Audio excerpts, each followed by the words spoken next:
வணக்கம். புளியாந்தோப்பில் ஆட்டுக்கால் பிரியாணி சாப்பிட்லான்னு வந்தோம். நாளைக்கு தான் ஆட்டுக்கால் பிரியாணியா, இன்றைக்கி சிக்கன் பிரியாணி. நம்மளுக்கு ஒரு போட்டு அண்ணன் ஒரு பிரியாணி கேட்டுருக்கோம். பாய் நம்மளுக்கு ஒரு பிரியாணி லெக் பீஸ் போட்டு திறந்துருக்கிறாரு. சாப்பிட்றோம், டேஸ்ட் பார்க்குறோம். அனைவரும் டேஸ்ட் பார்த்துட்டு எப்படி சொல்கிறோம். நாளைக்கு தான் லெக் பீஸ் தான் இடம், இந்த இடத்துல தான் உட்காந்து சாப்பிட்ணும்.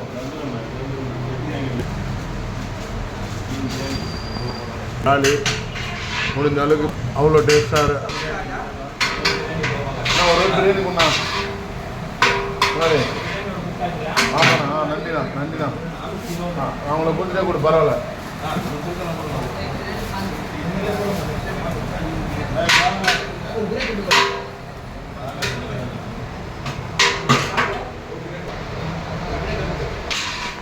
பிரியாணி கிடையாது தெரியல.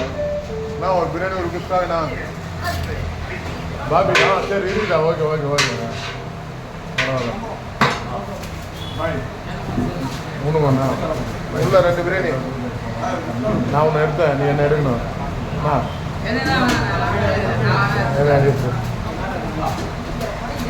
6 பிரியாணியே கொண்டா. குஸ்கா பரவாயில்ல, பின்னா கொண்டா. பசிண்ணா ஒரு வீடியோ போடுறேண்ணா.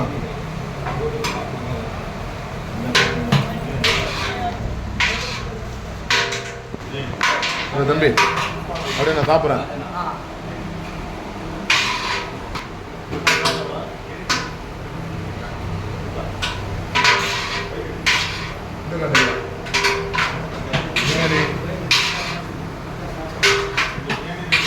பிரியாணி லெக் பீஸு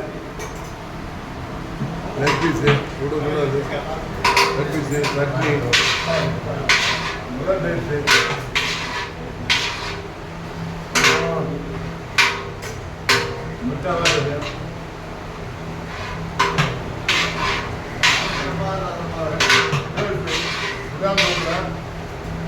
ஆட்டுக்கால் பிரியாணி சாப்பிடாம வந்தோம். சிக்கன் பிரியாணி அது டேஸ்ட்டு.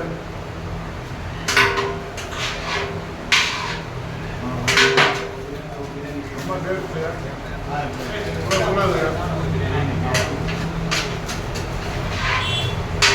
தம்பி நம்மளுக்காக நீங்களும் பிள்ளைங்க வந்தீங்கன்னா வண்டியாக பிரியாணி சாப்பிடலாம். தம்பி வந்து காட்டு இங்கே பாரு.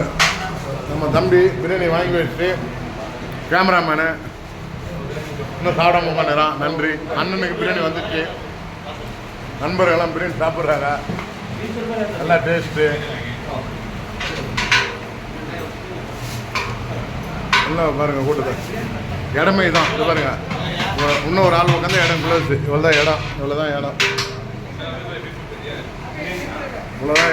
இந்த இடத்துல தான் நாங்கள் சாப்பிட்டு வரோம். அந்த சட்னி கொடுக்குறாங்க பாருங்க. அது பாருங்க என்ன டேஸ்ட் தெரியுமா? சரி, சட்னியே நக்கிடலாம் போது.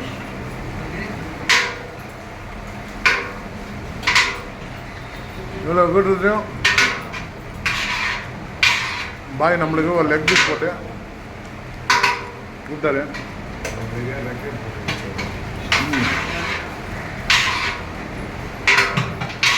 அவங்க குஸ்காக்கு அடிச்சுக்கிறாங்க. வெறும் பிரியாணி இல்லை, குஸ்கா கொடுத்தாலும் பரவாயில்ல. நீங்கள் வந்தால் சாப்பிடுங்க.